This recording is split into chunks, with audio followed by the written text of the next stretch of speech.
Hello বন্ধুরা, আমরা চলেছি ভুটান সফরে 7 দিন 6 রাত্রির জন্য। এখন সোজা যাব আমরা ফুটসিলিং, তারপর ওখানে পৌঁছে আগামীকাল ওখান থেকে আবার ভুটানের দিকে।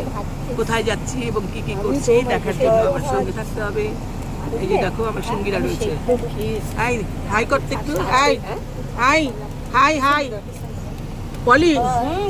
এই আর কাকে কাকে দেখা যাচ্ছে? রিঙ্কু দেখা যাচ্ছে, মুখটা ঘুরাও। ওই রিঙ্কুর মুখটা। অঞ্জলি দি, হ্যাঁ হ্যাঁ অঞ্জলি দি, টাটা। হ্যাঁ আমরা কজন যাচ্ছি গো? 9 জন না? আমরা 9 জন মিলে চলেছি। এক দাদা নয়, ভাই, যদিও ভাইয়ের তত্ত্বাবধানে। ওখানে পৌঁছে কেমন লাগলো, কিভাবে আমরা গেলাম এবার কিভাবে থাকলাম, সেগুলো অবশ্যই পরবর্তী ভিডিওতে জানাচ্ছি। টাটা, সঙ্গে থেকো।